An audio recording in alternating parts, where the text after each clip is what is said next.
Muito bem, dando sequência, eu quero convidar o Dr. Eitan Berezin que se junte a nós.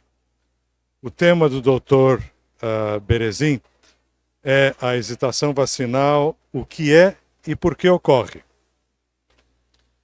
Dr. Berezin, a duração da sua conferência será de 35 minutos e eu avisarei quando faltarem 5 minutos para encerrar o tempo. Deixe-me apresentar, pelo menos resumidamente. O Dr. Eitan Berezin é pediatra, infectologista, professor titular de pediatria da Faculdade de Ciências Médicas da Santa Casa de São Paulo. Ele é presidente da Regional São Paulo, da Sociedade Brasileira de Imunizações, a SBIM, e ele atua também como infectologista com ênfase em vacinas, infecções respiratórias e resistência bacteriana. Dr. Berezin. Bom, boa tarde a todos. Bom, é interessante estar aqui nesse fórum, né? Fórum de longevidade, né? Não sei se eu fui convidado já pela minha idade, né? Que eu já estou me incorporando, ou já me incorporei nessa categoria, mas continuo bem. Então nós vamos falar um pouquinho, né, das vacinas, né? Dentro desse tema, além de abordar qual a importância e o impacto das vacinas, né? No contexto das doenças imunopreveníveis. Então aqui nós temos as várias doenças, né? Que tem vacinas, né? Algumas para controle. Eu vou destacar a Covid-19, que é a mais recente. A eliminação, algumas doenças a gente espera eliminar. Rubéola congênita já foi eliminado, a poliomielite a gente espera também já próximo, pelo menos no Brasil, de uma eliminação. E as outras vacinas algumas que já foram erradicadas, como a varíola e o poliovírus 1 e 3, né? Sempre a gente tem muita preocupação com vacina, se é segura ou se não é. E como que nós vamos diferenciar a vacina de um remédio, de um medicamento? Porque a vacina, você vai atuar numa população. Medicamento é numa pessoa, né? Então ele está doente e vai receber um medicamento. Então ele vai se preocupar menos com o evento adverso. Mesmo que sejam vacinas, você vai dar para pessoas saudáveis para evitar doenças.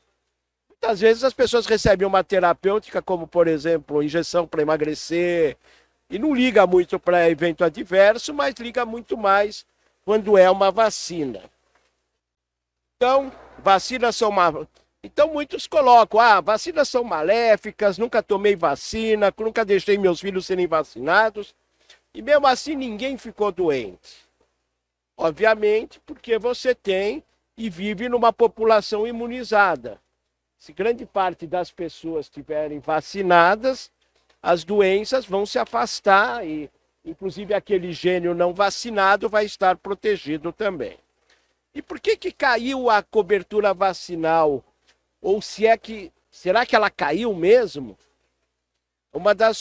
Alguns motivos, né? Você tem uma menor percepção de risco. Algumas doenças você não vê há muito tempo. Quando eu comecei a ser pediatra, você via sarampo toda hora. Hoje é mais difícil. Você tem aqui alguns períodos que você tem alguns surtos, mas é mais difícil, né? O profissional de saúde prescreve, pela nossa evidência, pediatras prescrevem, clínicos não prescrevem muito vacina. Então você tem... Parece que ainda há uma ideia que a vacina é uma coisa para criança. E não é. Horários de atendimento, você vai no posto, hoje não tem a vacina, hoje não está vacinadora, aí a pessoa realmente desanima. Você não tem tempo, né? Porque postos não funcionam em horários que você não esteja trabalhando. Então você vai ter que sacrificar o teu trabalho. As vacinas simultâneas. Então, crianças hoje vão chegar lá com 2 meses, vai receber uma vacina que é penta, que seria 5, pólio, pneumo, rotavírus. Então, são vacinas simultâneas. Isso é um problema? Não é um problema, porque o sistema imune realmente consegue responder a todas elas, né? Insuficiência de pessoal, sobrecarga de atividades. A pandemia teve um efeito maior pela quarentena, então as pessoas não saíam para nada. E fake news. O que é? Fake news é uma coisa mais recente, né? Você não tinha tanto esse problema antigamente, né? Mas hoje a disseminação de fake news é muito maior. Mas o que a gente percebe no dia a dia é que tem uma vacina que sofre mais com isso, que é a vacina de Covid. Então você está no ambiente lá, eu faço ambulatório ainda de pediatria, aí a mãe vacinou tudo, e Covid? Não vou vacinar. E aí não tem jeito de você convencê-la do contrário. Então é uma das vacinas que mais sofrem com fake news e discussões, né? Então várias pesquisas para examinar os sentimentos, principalmente contra o Covid, trouxe uma nova volatilidade, né? E muitas informações, novas informações, uma parte um pouco política também, acaba aparecendo, né? São novas vacinas, novas tecnologias. Apareceu muito rápido, né? Em 1 minuto estava aí. Outras vacinas demoraram muito tempo para surgir, muito mais tempo para surgir. E elas nunca são 100% eficazes. Então vai ter gente que vai vacinar e vai ter a doença, particularmente num período de pandemia. Então você tem aceitação de vacinas. Aceita algumas, retarda algumas, posterga algumas, recusa, aceita algumas ou não. Então, poucas preocupações. O que aceita, confia no profissional que está propondo as imunizações, ou acredita no sistema de saúde nacional, né? Porque muitas vezes as vacinas são indicadas porque o Ministério incluiu aquelas vacinas no calendário de imunização. Você tem aquele que hesita, aí essa eu não vou tomar, essa eu vou tomar, essa eu vou tomar depois, e aquele que recusa. Esse que recusa é mais raro, né? Ele é muito mais raro aquele que rejeita completamente. Então, às vezes sim, às vezes não, recusa total, recusa parcial, aceitação total. Então, tem várias formas de aceitação ou recusa de vacinas. Essa é a Covid tinha diversas plataformas, ácido nucleico, vetor viral, proteicas, e a que mais acabou prevalecendo foi a de ácido nucleico, com RNA mensageiro. A que sobrou realmente também aquelas proteicas também, mas o que nós temos hoje no Brasil é a de RNA mensageiro. E essas vacinas, o RNA é codificado para sintetizar a proteína spike, para o qual vai ser formado anticorpos, e ele desaparece rapidamente, não vai ficar um RNA lá para a vida toda. Mas se coloca que ele vai alterar a genética, etc. Coisa que não é nem um pouco possível. E a outra coisa é a história, não, foi muito rápido. Então, só lembrar, eu sempre gosto dessa história da vacina da cachumba. Em 63, tinha um pesquisador chamado Maurice Hillerman, que foi um dos que mais descobriram e incluíram novas vacinas. Aí a filha dele, ele não era médico, mas ele viu que ela estava lá com um inchaço, ele achou que era cachumba, ele pegou, colheu o material dela, pediu para uma vizinha ficar com a filha, porque era de noite, e ele era viúvo já nessa época, então não tinha com quem ficar a filha, então pediu para uma vizinha, a vizinha ajudou também. E esse vírus ele levou para a Merck, ele trabalhava na Merck, e daí apareceu a vacina de cachumba. A cepa chama-se Gerrewline, em homenagem à filha, né? Então assim surgiam as vacinas, era uma coisa um pouco feita em casa, né? Então é muito diferente do que for as sínteses de vacinas mais recentes. Então é coisas que andam muito mais rápido, né? E como diz a Gerrewline, tudo que eu fiz foi ficar doente no momento certo, com o vírus certo e com o pai certo. E daí surgiu uma vacina. Então as vacinas surgiam muito dessa forma, eram testadas nos filhos, nos parentes, coisa que hoje já não se faz. Falando um pouco, particularizando algumas vacinas importantes, né? A Covid, por que vacinar? Ela ainda é importante, né? Ela não deixou de ser importante. E quando você... vai ter mais complicação cardíaca. Mas quando você compara complicações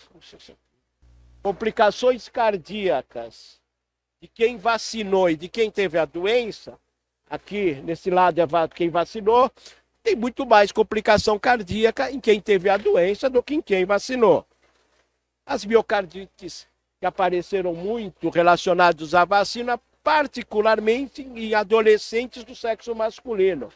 Mas quando tem a doença, é muito mais. O número de casos de miocardite vão ser muito maiores. Quando a gente pega essa vigilância de laboratorial, a gente vê que ainda a gente tem muitas infecções por Covid. Então, Covid ainda faz parte de... Aqui a gente vê SRAG por Covid, 3.490 casos no ano. Então, ainda tem muita Covid. Então, ainda é uma vacina muito importante. Aqui a gente vê as cepas, né, e as mudanças. Então, por isso que vai ter que ser renovada. Esse rosinha é as cepas mais atuais, mas cada cor é uma variante que foi mudando através do ano. Então, as vacinas vão tendo que ser renovadas. Isso acontece, então aqui a gente vê por estados do Brasil, são mais ou menos as mesmas cepas que estão circulando. Então, na vigilância de síndrome gripal, nós podemos ver aqui que ainda esse vermelhinho é a Covid. SARS-CoV-2 ainda é muito presente no Brasil. Vocês veem que no começo de 2025 vai circulando mais SARS-CoV-2 e depois esse vermelhinho vai virando roxo, que aí é o vírus sincicial respiratório. O vírus sincicial respiratório é hoje um grande player, porque estão surgindo vacinas e anticorpos monoclonais novos para proteger principalmente a criança, que é a que mais sofre com o vírus sincicial respiratório.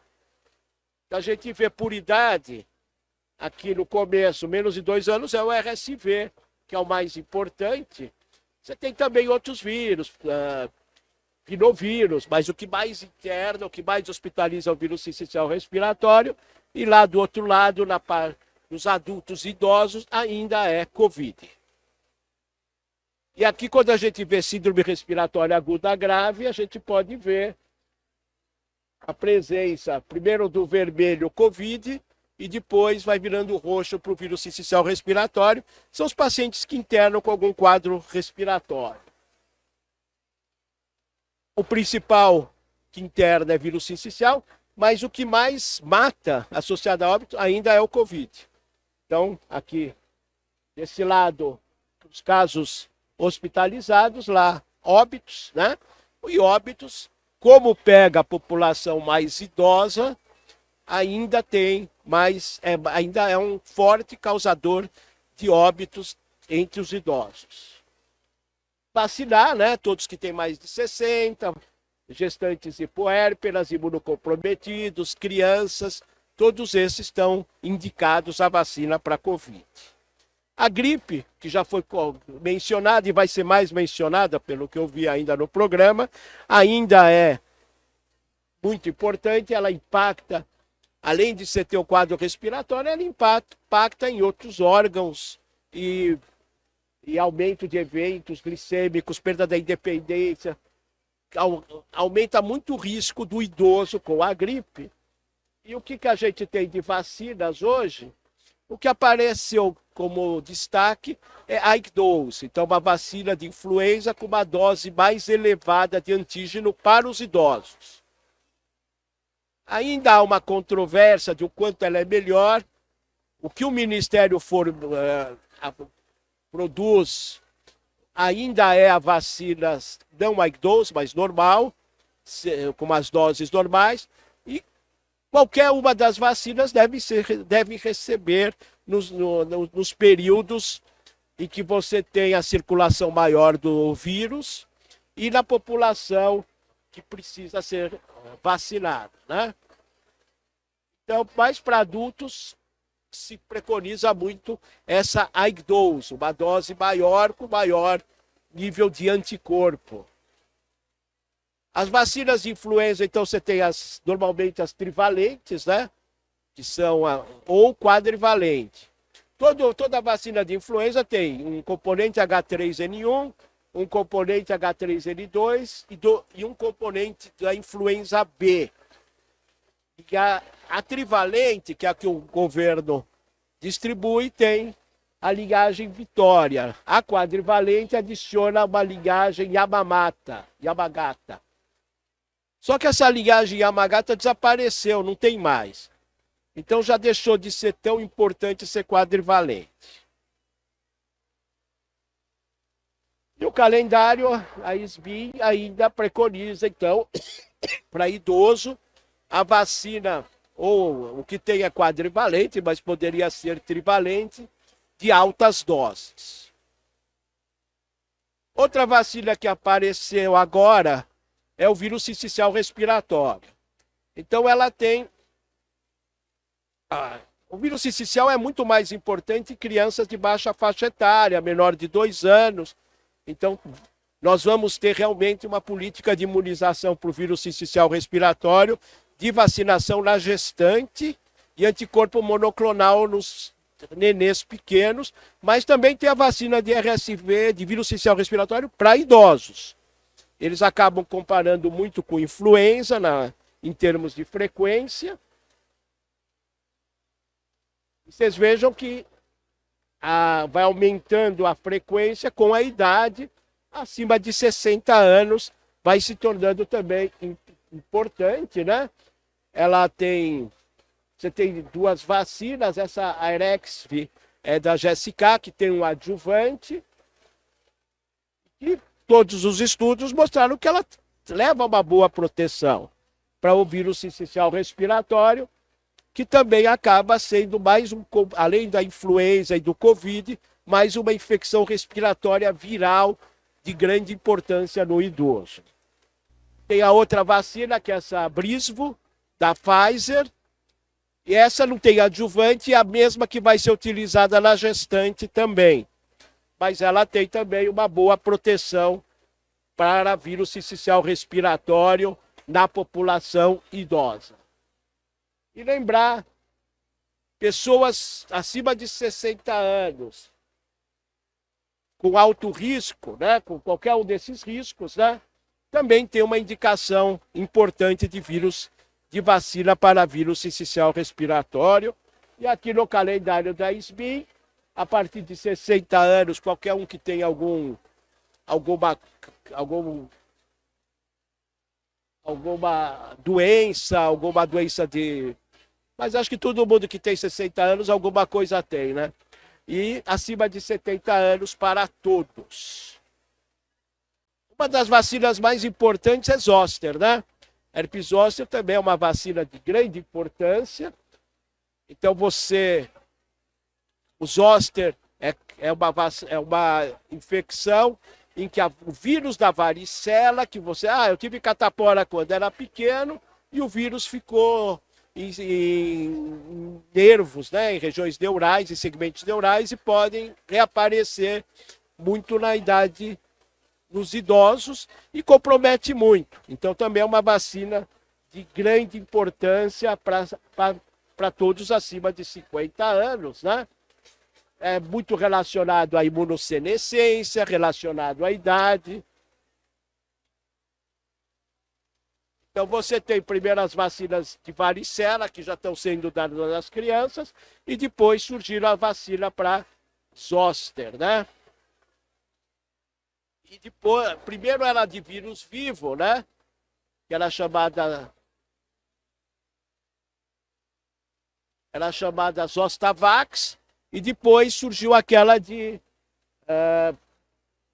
subunidades, que é a mais frequente, que é a mais usada agora, que é a Shingrix, que ela tem, enquanto que a primeira, que era de vírus vivo, tinha uma proteção de 51%, essa tem 97%.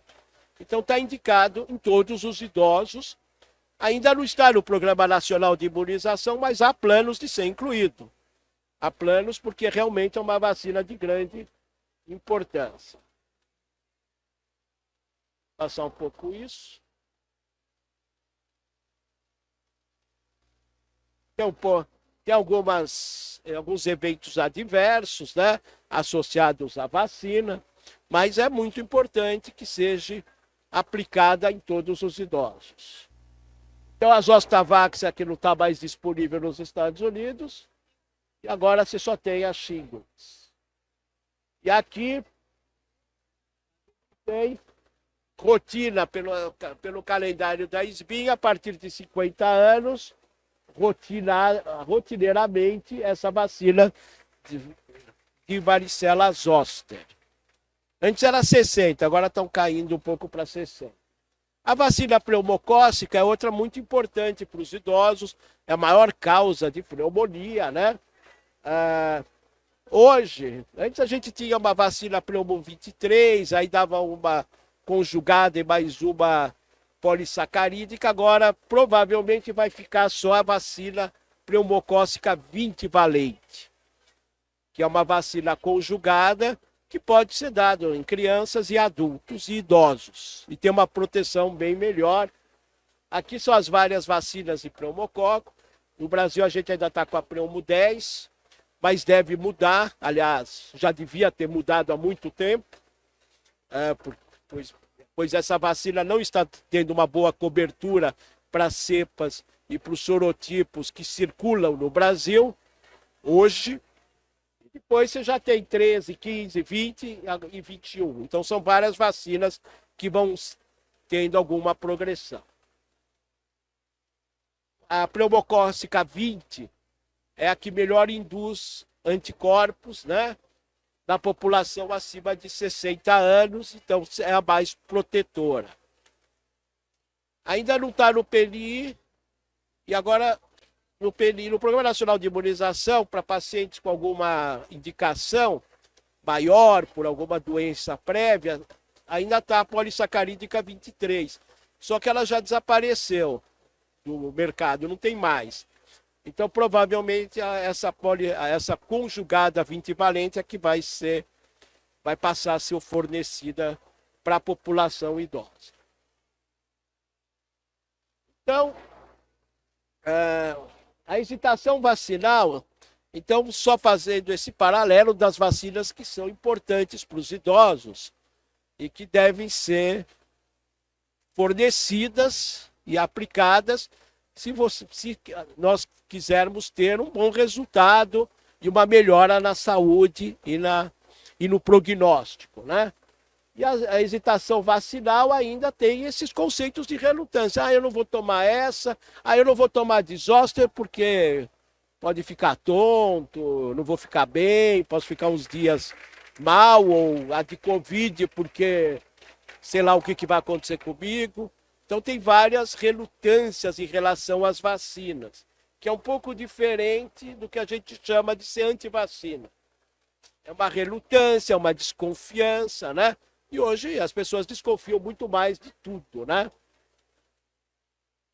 Lembrar sempre, então, confiança na segurança da vacina, complacência, baixa percepções de risco pessoal, têm sido relatadas. Então, você começa a achar, Covid nem é tão grave assim. Para que eu vou tomar? É só uma gripinha. Ainda Ainda tem gente que ainda acha que é só uma gripinha, né? Depois de tudo que aconteceu. E conveniência, né? A conveniência é muito importante. Ah, eu estou no meu local de trabalho e vai ter vacinação lá. Ser conveniente é muito importante, porque fica cada vez mais difícil eu separar um dia na minha vida para ir me vacinar. A comunicação é muito importante, porque a desinformação alimenta mais relutância na vacinação. Contexto sociodemográfico, religião pode afetar? Pode, né? Etnia, e muitas vezes também a negligência, né? E eu não ter vacinas suficientes no programa nacional, né? Nem sempre os postos estão convenientemente abastecidos. E sempre que você tiver o paciente querendo vacinar e a profissional, você vai ter 90%. Agora, se o paciente não quer, aí já é mais difícil. Agora, se o paciente quer e o profissional não quer, não acha, desencoraja, não é tão boa, já vira 8%. A gente vê isso muito com a Covid, né? Eu vejo assim, ambulatório, a mãe chega e fala, não vou vacinar para Covid. É bem frequente isso. E aí, mesmo o profissional querendo, não vai conseguir. Do jeito que as pessoas chegam, assim, com uma ideia muito preconcebida, às vezes fica difícil mesmo. Então, você tem que tirar essa ideia preconcebida da sociedade. Consistente, né? As casualidades, as reações adversas, como que você pode classificar, né? Relacionadas ao produto conforme a literatura. Também lembrar que a vacina, quando ela faz os seus testes, as suas avaliações, os seus estudos clínicos, nem sempre é suficiente para você saber toda a reação adversa. Porque o tamanho, o N de pessoas vacinadas não é tão grande nos estudos clínicos como vai ser depois que ela chegar para toda a população. Então, muitas coisas aparecem depois. Ansiedades relacionadas à imunização. Isso foi algo, parece estranho, mas teve bastante. HPV em escola, em que meninas entravam em situações de histeria e acabavam até sendo hospitalizadas por essas reações histéricas, né? Então isso era uma coisa mais problemática, né?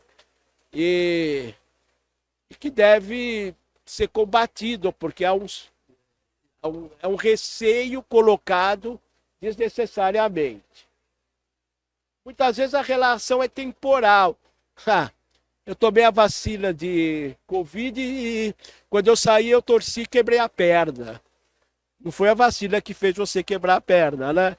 Mas é temporal. E muitas vezes dados acabam tendo dados quando você vai na literatura que tem muitas diferenças. Os profissionais de saúde, eles têm dificuldade em ouvir, né? Eles não estão muito... Eles não gostam de uma conversa desafiadora. Médico não gosta de ser, eu não vou tomar vacina. Então você não vai tomar, azar é teu, tá? A gente tem muita dificuldade nesse tipo de conversa quando a pessoa nega aquilo que você está colocando. Então isso também a gente precisa melhorar um pouquinho, né? Porque o público precisa entender a ciência, né? Mas a gente não sabe muito bem se a ciência entende o público. Então esse é um grande problema, né? Eu sou um cientista, eu sou médico, eu sou especialista em vacinas, mas será que eu conheço exatamente a população? Talvez outro tipo de profissionais ajudam, né? Os profissionais também de saúde também mostram vacilação e hesitação na indicação de vacinas. Depois vai ter um evento adverso, ele vai ficar me incomodando. Isso também acontece. Isso pode afetar recomendações para os pacientes, né? Então, muitas vezes você tem esse problema também do próprio profissional de saúde. E você tem os apoiadores, que têm opinião consolidada, os simpatizantes, próximo, mas sei lá, tem alguma dúvida, os inerciais, aqueles que vão porque é para ir, e os detratores, aqueles que são realmente contra a vacina. E devemos, então, desmascarar e denunciar particularmente aqueles detratores, né? E melhorar as pessoas e os médicos para terem contra-argumentações contra isso. O risco geracional, essa é uma geração em risco em relação à hesitação vacinal, desconfiança, tragédia, geração. Você tem uma geração imunizada, mas que tem mais desconfiança em relação a vacinas. É uma geração que deixou de ter pólio, deixou de ter uma série de doenças muito importantes. E para enfrentar a hesitação vacinal, ações que elevem a confiança nas imunizações, identificar indivíduos e grupos hesitantes, prover informação, esclarecer distorções, combater fake news, capacitar profissionais para atuar como agentes multiplicadores de confiança nas imunizações e plena garantia de acesso às vacinas na sociedade. E essas ações somadas são caminhos possíveis para o enfrentamento da hesitação vacinal. Seria isso, muito obrigado.